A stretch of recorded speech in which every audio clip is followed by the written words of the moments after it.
Well, that's it, folks. Super Bowl is over. Eagles put a whooping on the Chiefs. I'm sure a lot of people are happy to see that, witness that. We're going to get all into it over this recap of the Super Bowl for this B&E Podcast show today. But Brandon, how we doing today, man? I'm not an Eagles fan, but Victory Monday. It feels good. I'll take it when I can get it. I hear you. So, all right, everyone. Let's get to this opening drive, shall we? Seahawks head coach Mike McDonald says Geno Smith will be their quarterback in 2025. Former Bears and Bills head coach Dick Duran has died at the age of 74. 49ers, they granted wide receiver Deebo Samuel permission to seek a trade, while owner Jed York said the team will do everything in its power to extend quarterback Brock Purdy. ESPN reports quarterback Aaron Rodgers will not return to the Jets in 2025. Meanwhile, the Cowboys, they're working to hire Ken Dorsey as an offensive assistant. And the halftime dancer from the Super Bowl will not face charges after displaying a Palestinian flag with the words Gaza and Sudan on it. Gotcha. All right, let's get straight to this game, shall we? Eagles, like I said, beat the living hell out of the Chiefs 40-22. Basically, what could go wrong for the Chiefs did go wrong. They got outperformed in all phases of the ball. Special teams, defense, offense. The defensive line of the Eagles, you can make a case for them winning MVP of the Super Bowl because they absolutely dominated. I was listening to sports talk shows today, radio shows. They all mentioned how the Eagles did not have to blitz the Chiefs at all. They were just getting to Mahomes with 4-man, 3-man rushes and just dominating. Cooper DeJean, great game for him. He had that pick six. Let me get to the Chiefs, though, man. I mean, Andy Reid, the whole team deserves blame. I mean, even down to the damn equipment managers, the cheerleaders, y'all get blamed too. I mean, the whole organization. This is probably where this has to be worse than that loss they took to Tampa Bay a few years ago when they lost 31-9. I mean, at one point this game was like 34-0. Looked like it was going to be a shutout, but Chiefs were able to get some scores towards the end of the game. But I mean, the offensive line was bad. Patrick Mahomes was bad. It seemed like after those first couple possessions, he was just rattled. I mean, didn't have accurate throws, but he didn't get too much help from his receivers. Most of the game, Travis Kelce, he had a couple of drops. DeAndre Hopkins, I was like, oh my God, he had a huge drop. And some of that could have been on Mahomes too because the ball wasn't right on him, but it felt like, I don't know, DeAndre Hopkins slipped or something, but he had a huge drop right before half that would have got him a first down. Who knows how the game would have turned that way, but just overall, very poor game. The game itself, I prefer close games. I don't like blowouts, especially in big games. It just takes the entertainment value out, for me at least, the fun out of it. I mean, I watched the whole game, but the fourth quarter, I was like in my bed, like kind of dozing off as the game was going off. And it just, I know people don't like dynasties, but I hope you get used to the Eagles. Because honestly, I think they're favored to win the Super Bowl next year. So I know everybody hates the Chiefs and happy to see them lose, but it looks like we got another dynasty on the hand with the Eagles. They got all their players, at least on the offensive side of the ball, if I'm not mistaken, lined up for at least the next couple of years. And then on defense, they still got a few young pieces on a rookie deal.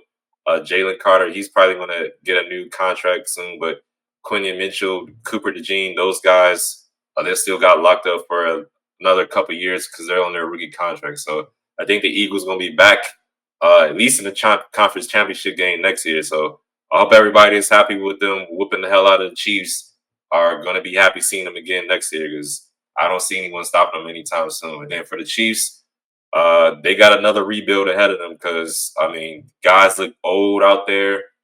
Guys didn't play well. I mean, the defense, I kind of want to give them a little credit. That first half, they tried their best. They got killed in the time of possession. They were kind of bending and not breaking, even though they were getting scored on. They were, making plays or trying to make plays. They were tackling when they needed to make tackles and just trying. But that offensive line, running game was non-existent. Patrick Mahomes, the leading rusher, with 25 yards. I mean, just absolutely horrid performance. This probably is going to be the worst loss of their careers, barring what happens in the future as far as Super Bowls and just regular games. I'm sure they'll never forget this loss.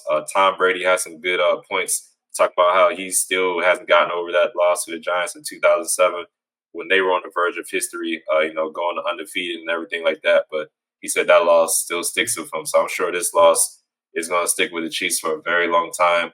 And then one thing I was happy about the flags.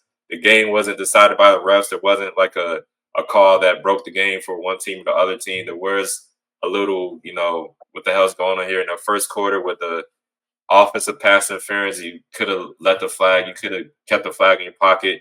And then the same with the Chiefs, who had some calls they thought were kind of fishy. But overall, the refs didn't impact this game. It was just a thorough ass whipping for the Eagles against the Chiefs, man. So salute to the Eagles. Congrats on the win. I'm sure y'all gonna be back here next year. Not looking forward to it. Brandon, what are your thoughts? First Thessalonians chapter 5, verse 18 reads in part, in everything gives thanks. In everything gives thanks. Excuse me, it's one of my favorite verses if I can read right. And it's not Thanksgiving, but I am very thankful to the Lord above for this win for the Philadelphia Eagles over the Chiefs. I know you said, you don't like blowouts. I don't necessarily like them in the Super Bowl either, but when they was talking about three-peat and back to back to back and all that kind of stuff, and we would have to deal with this for another 365 days at the minimum, I'm very thankful to the Philadelphia Eagles players, Jeffrey Lurie, their owner, Howie Roseman, always call him Howie doing work there in Philadelphia, their general manager, the entire coaching staff from top to bottom, everyone behind the scenes at the facility, from the custodial staff to the training, strength and conditioning coaches, down to the food service staff and their fans. I know you got a lot of family members. I don't know them all, but I do know one of your best friends, Matt Brown, and one of my guys, Mike Hardy, two big Eagles fans, along with your family, of course. Thank you to all of y'all. I was completely wrong on our preview show. I did pick the Chiefs. I honestly, it was one of them situations until I see someone beat them. I didn't think it was going to happen. I know they lost 2 games during the regular season. One of them where they rested their starters, the other one to Josh Allen, the Bills. But Kansas City just purely got outplayed and outcoached. Pretty much from, like you said, that first possession, they had a first down, and then, they exchanged a little bit of iffy penalties on both sides, both teams. And then from there, it was a go for Philadelphia. First half stats, Mahomes 6 for 14, 33 yards, 2 interceptions. Kelsey did not have a catch. Time of possession, Philadelphia had a 9-minute advantage. Heading into halftime, Kansas City again, 1 first down, 24 total yards, 0 for 6 on third down. Mahomes was sacked 3 times. Philadelphia had a 47% pass rushing rate. Barkley, he set the all-time rushing record in the first half. It wasn't a strong first half or game for him, but he did pass Terrell Davis in that category. And only one Taylor Swift sighting that I saw. Philadelphia, they only had to send 4 or 3-man rushes, like you said. They made life very difficult for Patrick Mahomes. They could have literally filed harassment charges against that Philadelphia defensive line and Vic Fangio and everybody on that side of the ball. It was just a pure beatdown. I did mention in our previous show that this Eagles defense was the best that Kansas City has seen since the Super Bowl loss to the Bucs, and we definitely saw that on display. But in the end, Mahomes' career high sacks. I think it was 6 times overall he was sacked. It was a 34-point deficit at one point. That was the largest in his career. He nearly had 3 interceptions, but and a pick 6. But that Jalen Carter jumped off sides, so they called that one back. Even Tom Brady was talking about those comparisons to the Tampa Super Bowl win. He was like, this looks strange, like this don't look like, and he kind of sounded like Tony Romo the year that they lost to the Bucs. He was like, early on, probably that late first quarter, early second, he was like, they just don't look like themselves for sure. And as crazy as it sounds, Kenny Pickett is a Super Bowl champion. I mean, you got to give a little bit credit to him as a backup. Uh, that sounds really odd, but yeah, Vic Fangio, he was 0-6 versus Mahomes heading into this game, but his defense and the team as a whole, they really showed up and showed out, got it done.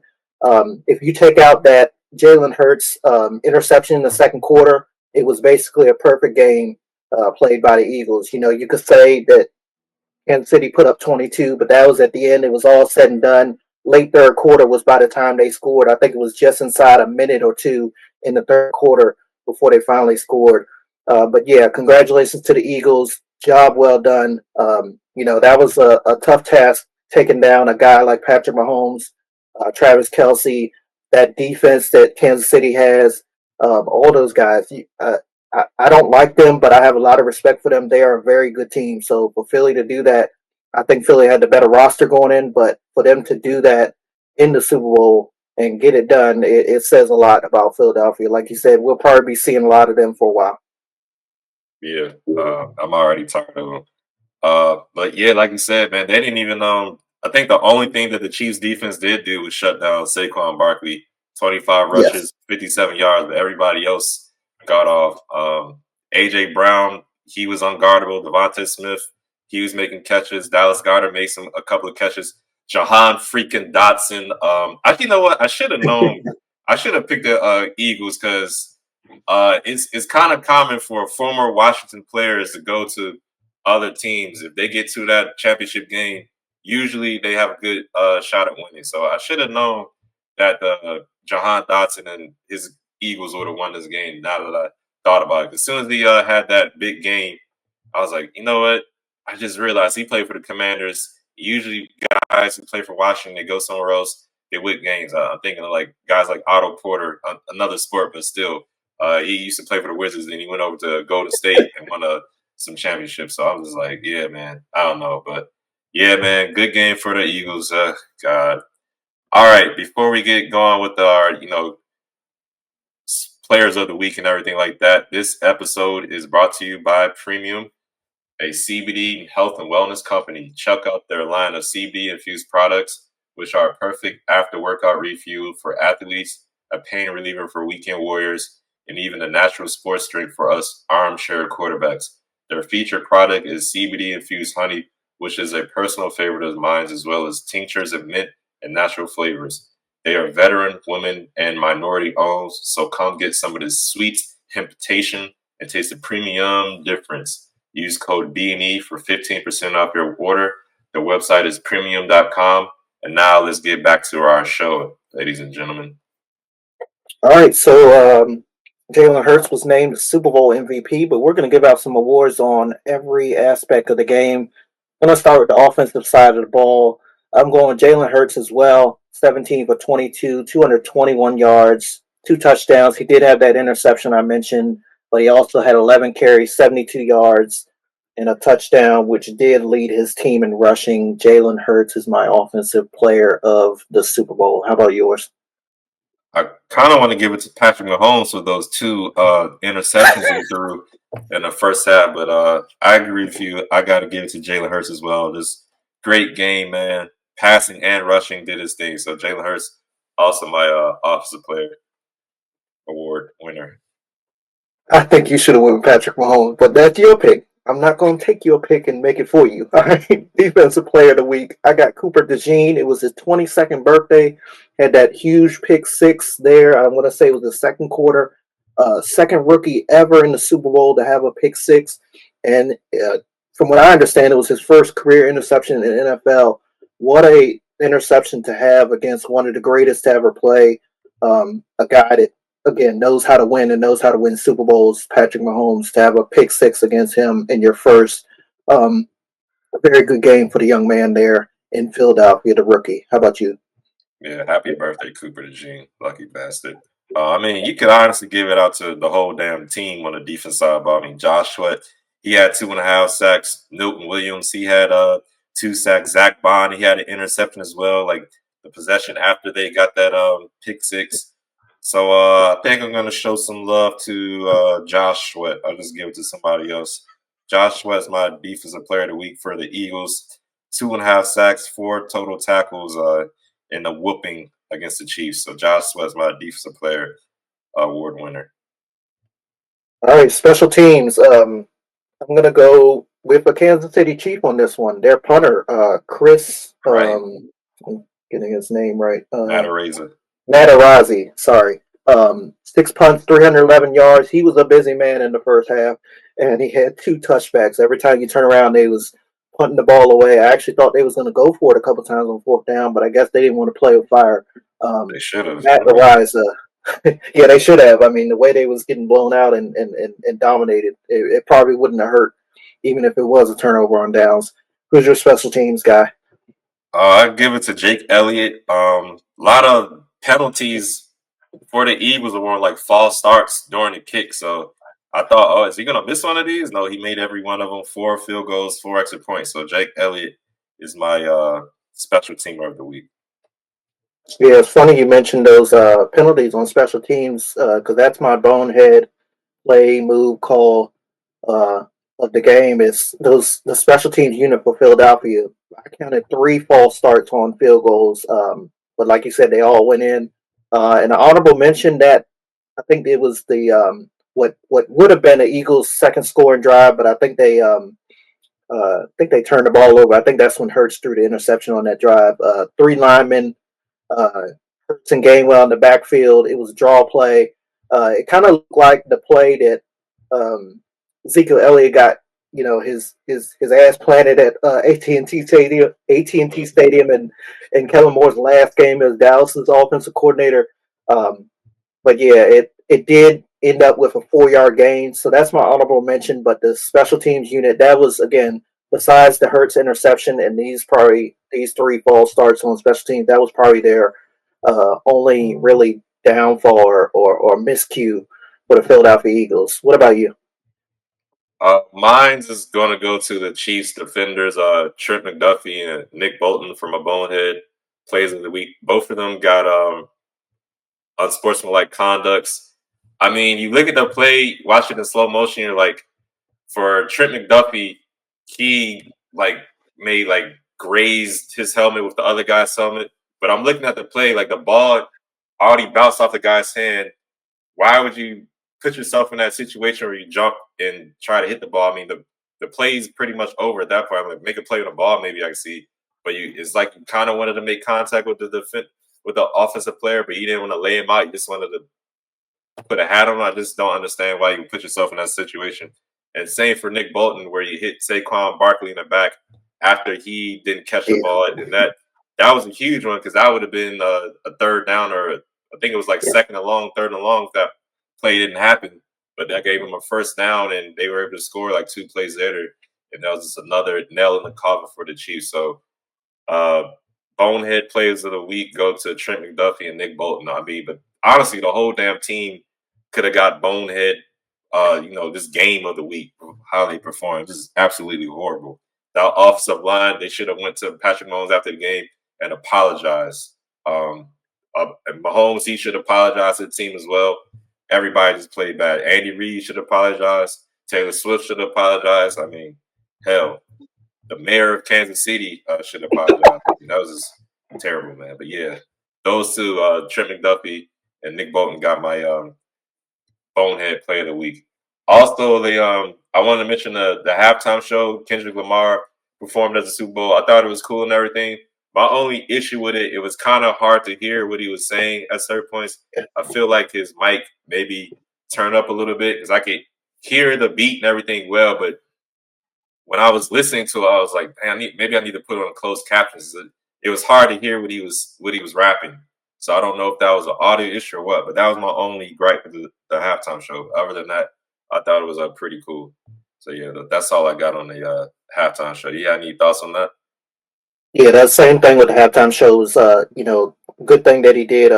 Good message that he got across. But that was the same thing. I didn't really hear it until after it. Watching social media and having to watch it again, and then what everybody was posting about it.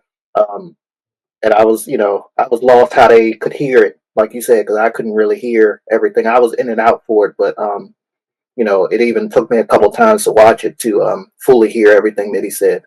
But Yeah, we'll see. I wonder if that'll, um, if like the next, couple of Super Bowl halftime performances, how will they handle that? Because it wasn't necessarily pleasing in everybody's sight in a sense. His message, what he was trying to put across. We understood it, what I'm saying, as our culture and everything, but it wasn't, it wasn't like other Super Bowl halftime shows. Probably what they were aiming to see, for sure. Yeah, shout out to Samuel Jackson, the Yeah, Uncle Sam. I thought that was pretty cool too. And yeah, just quick thoughts for me on both of these teams going forward. Like I said, I think the Eagles will be back next year. I won't be surprised if they win back to back. But the Chiefs, I'm not too sure, man. I think there's rumors of Travis Kelce retiring.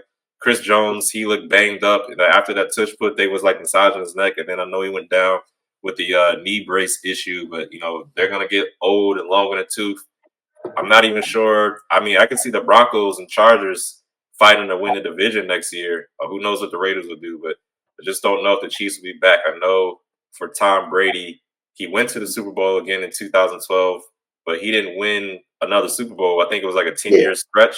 So we'll see what happens with the Chiefs and if they'll be able to rebuild or not. But I don't know. That whooping they got put on, I think that might have some after effects into the next football season. But we'll see. We'll see.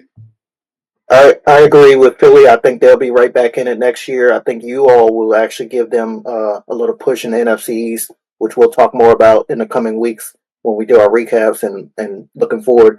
And then the Chiefs, I honestly, I'm still in the same boat, like I said earlier, until somebody beats them, um, you know, I'm still going to go with them. I think as far as their division goes, yeah, the Chargers look good. The Broncos look good. I think the Broncos right now um, probably just a tad bit step ahead, honestly, because that defense that they have.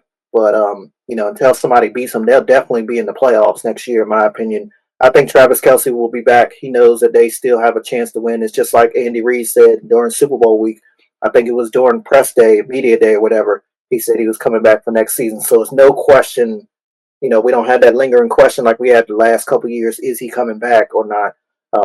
Most of their guys going to be back. It's looking like Kellen Moore is going to go to New Orleans to be their head coach. That's I heard. So it's not like they're going to lose possibly Steve Spagnuolo. Because really, I think, yeah, Matt Nagy is the offensive coordinator, but he doesn't really call plays. So that he probably would be sticking around. It was just a question of Spagnuolo, whether or not he was in some of the coaching mixes. Of course, the only open coaching vacancy right now is in New Orleans, which, like I said, will probably be filled by Kellen Moore, everything we're hearing now. So, again, I think Kansas City will be definitely win the AFC West as of now and be right back in it. And Philadelphia, yeah, they're looking good for sure. Like you said, they got their receivers are signed for several years. They already signed Jalen Hurts. Saquon, I think, was a 4-year deal. On defense, they have all them young guys out of Georgia. And then Cooper DeJean and Quentin Mitchell, they're going to be around for a while because they're on year one of their rookie year deals. I think C.J. Gardner-Johnson may be the only question in big play Slay, as they call him, Darius Slay. I don't know what their deals look like, but yeah, most of those rosters on both teams should be back, honestly. Kansas City need to address that offensive line again. I mean, that was the same issue they had in the previous Super Bowl they lost. Definitely on their left side, they was having some issues. Yeah, they'll have what's his name, Rashid Rice, the wide receiver, back as well. They needed some more playmakers out there. Xavier Worthy did his thing, but it was kind of garbage time. But yeah, I don't know. Speaking of Saquon Barkley, want to reiterate again: the Giants are one of the biggest idiots in the world for what they did. Let him go. Not only let him go, but then a freaking divisional rival signs him. Just tips the balance of power. So Giants, salute to y'all for being the biggest idiots of all. Yeah, man. That's all I got. All right, everyone. Another season is in the books, ladies and gentlemen. Ed and I will be back throughout the off season to discuss again how our teams played in 2024, this past season, what they need to improve on, and what we'd like to see moving forward. We're also looking forward to free agency and the draft as well. In the meantime, please hit the subscribe button on your screen. Follow us on X at Podcast B&E and on IG at B&E Podcast. Thanks again for watching, everyone. Until next time, love one another.